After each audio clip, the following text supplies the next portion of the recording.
So it's been brought up that I should do a video of all the guitars that are in the collection. And so I'm going to start off with one that is not actually mine. It actually belongs to my oldest daughter, but it's a cute guitar, and therefore it's a good place to begin. This is the Squire Mini, and it is basically a 3/4 scale Strat, but Squire badged. So it has all the attributes of a Stratocaster in a micro body, and actually it's kind of fun to play. It's really difficult if you have fat fingers like I do to really get in between the strings, but overall it is not a bad guitar. If you ever get one of these things, never string it with anything but 9 gauge or smaller strings. If you do, you'll hate yourself. It bends the neck and is just almost impossible to really enjoy. So let's go to the next one. Stepping up a bit to the next one is the Fender American Professional Limited 2019 model. Now this one normally would be just a average guitar, but the ebony fretboard on this one is streaked, and I just fell in love with it the moment I saw it. The blue is pretty fantastic. I think maybe it's Lake Placid, I'm not really sure, but it has been a great guitar, and it has the tone that I think all Stratocasters should have.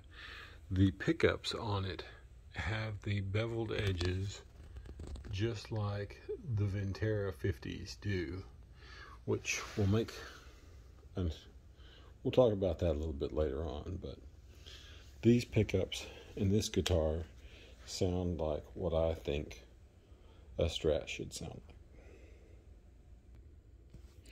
Next one is this 1989 Fender HM Strat.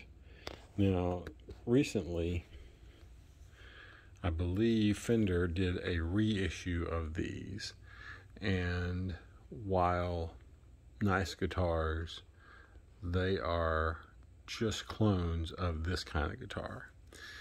This one dates back, as I said, to 1989 and has gone through a couple of pickup swaps, though still has the split coil, the humbucker DiMarzio in the bridge that can be split with the toggle switch. And it has the ability with the hot rail in the front to kick it up a notch or bring it down depending on how you adjust your tone. This one's been through a lot, as evidenced by the nicks, dings, scrapes, pickup changes, everything over the years. I would have to say that this one has seen the most use.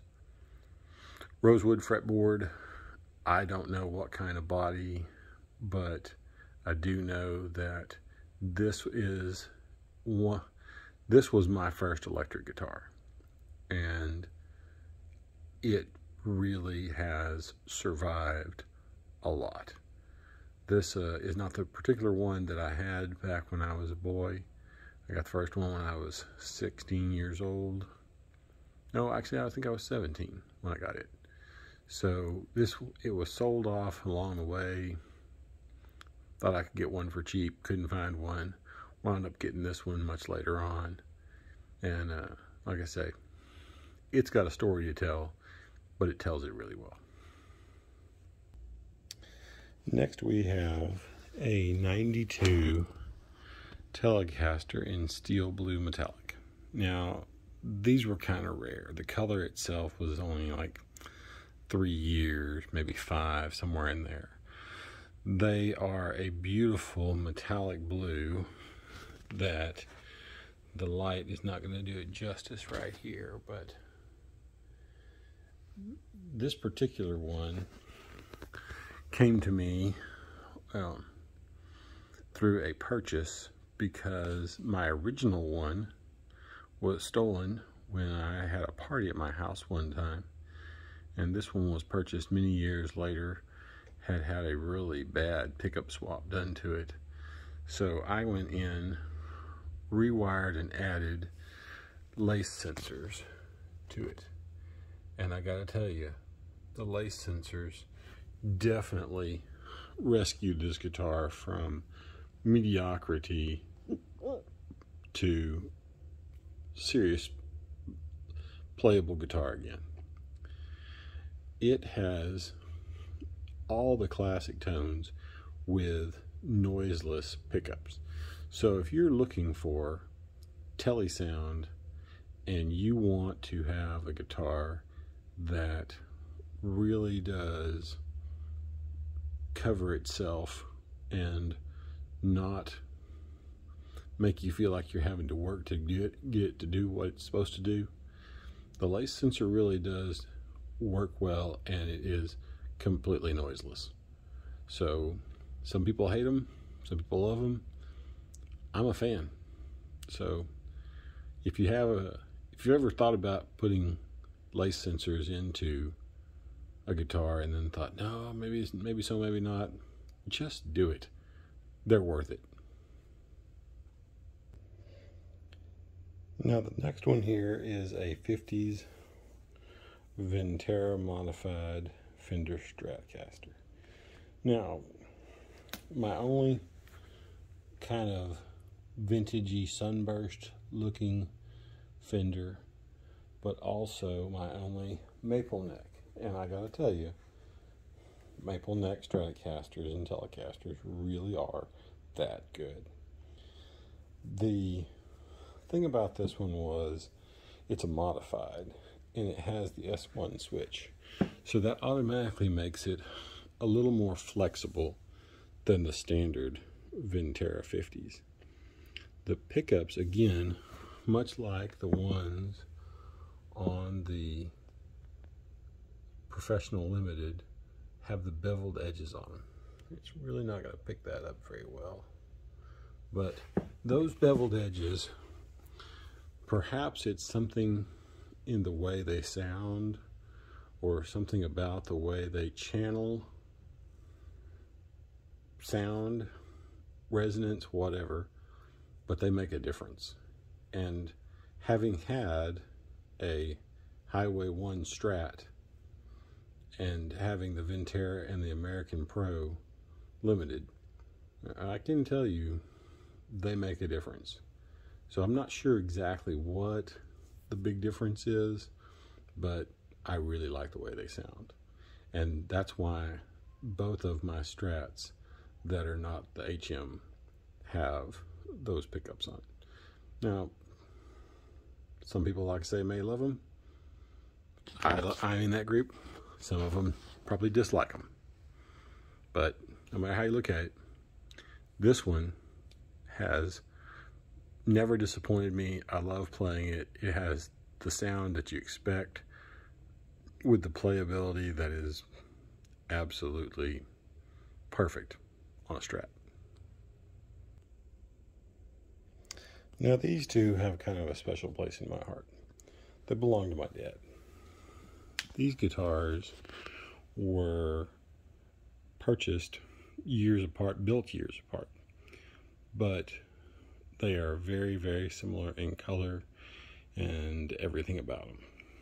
The SG6 String is a tribute, so it's very basic.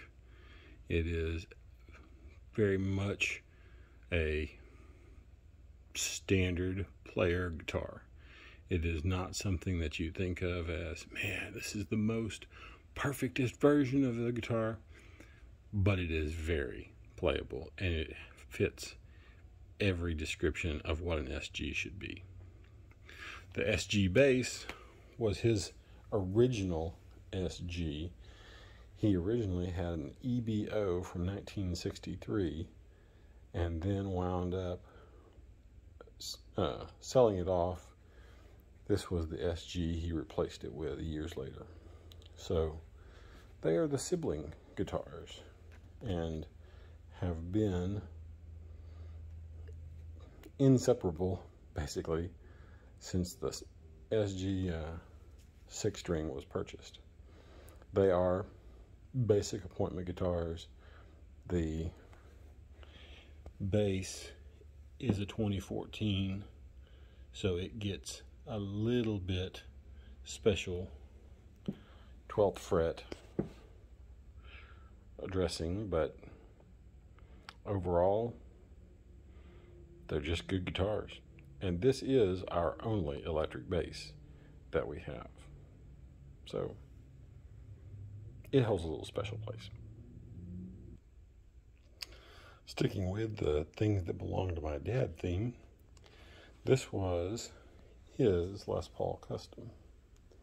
He bought it because he had a couple of Heritage Cherry Sunburst doves that he was especially proud of. And so to get an electric guitar that matched it, he went Les Paul with a similar color. This one is a pre-Rich Light Les Paul Custom, so it is just before they swapped over to the Rich Light fingerboards, and I'm actually pretty happy about that. I'm glad he found one that was set up that way. Everything about this guitar is really comfortable, very easy to play, and it just looks good doing it.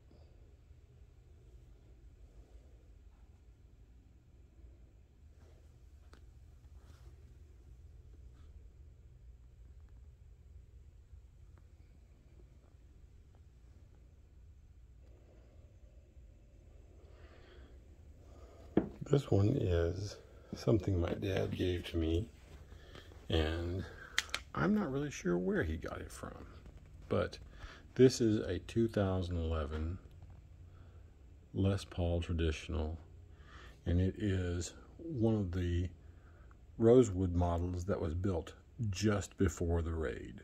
So this guitar was built and sent out in 2011, just before the raid. So tracking it back to when that happened, it was literally days before the government came in and seized a bunch of rosewood. I think they put baked maple or something on the fretboards shortly after that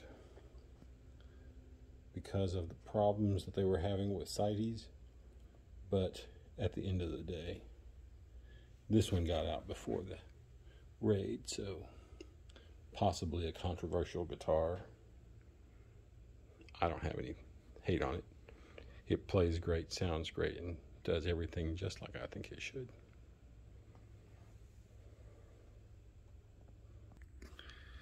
Now this one carries with it a story. The story is that in mid-90s, I picked up a 1977 Les Paul Deluxe from a secondhand guitar shop just outside of Friendswood, Texas. In doing so, it had terribly scratchy electronics. The frets were not level. It had been played hard. It did not suffer a guitar or a headstock break like some of them had. But this particular one that I picked up was a beautiful guitar once it was cleaned up. Paid $840 after taxes for it. Spent another $200 getting the electronics cleaned up and the frets leveled. And then played it for several years with absolutely no regrets. Played that guitar hard. Took it places, did open mic nights, had a great time. And a guy walked up to me one day and offered me $1,000 more than I had into the guitar. Couldn't pass it up. Thought, I'll just go buy another one. Deluxes were unloved when I got mine. Turns out they'd become loved in the interim. So in that 10-year stretch between when I got it and when I sold it. And there was less and less of them as the 70s came to a close. So at the time, it was just a, 18 or 20-year-old guitar when I bought mine. Anyway, fast forward after a few years of searching, and this one right here popped up, and I wound up with it. This is actually a 2012 model. So the traditional and this one are from the same era. This one, interestingly enough, does have a rosewood fretboard, but it is from the era just after the raid and after they started using rosewood again. So I've got one just before and just after the baked maple or whatever it was that they put on the fingerboards for a while. This guitar plays just like the 77, sounds like the 77, but there was something about that 77 that I still think about even today and wish I hadn't let go of. Either way, this 2012 example is a gold top and has all the things right that a deluxe should have right. Almost curious what it would be like to take the finish off to find out what kind of wood is behind it. But I love my gold top, and I'm not doing that. If someone ever buys it from me, let them do that.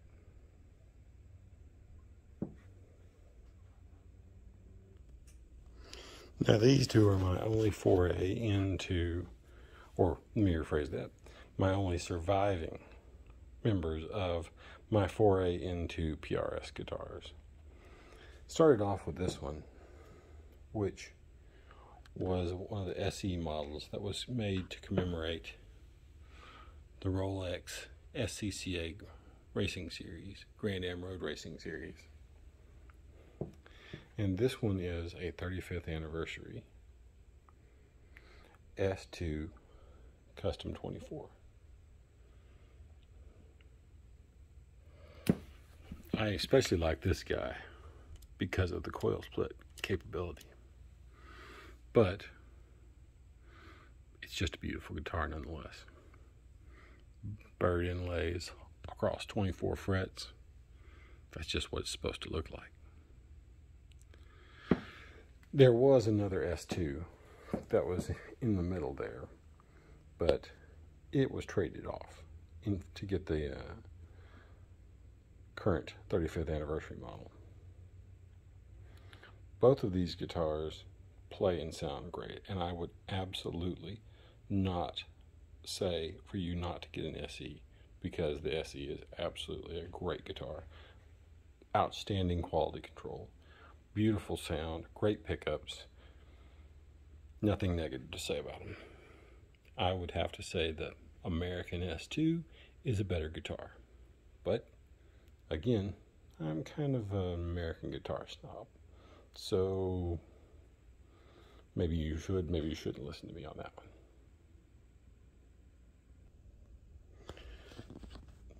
This guitar needs no introduction.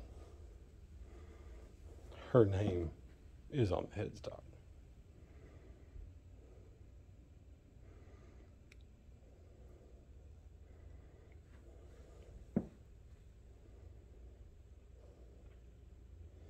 There's nothing I'm going to say about these guitars that hasn't already been said. I'll let the pictures that other people post and the video of this one speak for itself.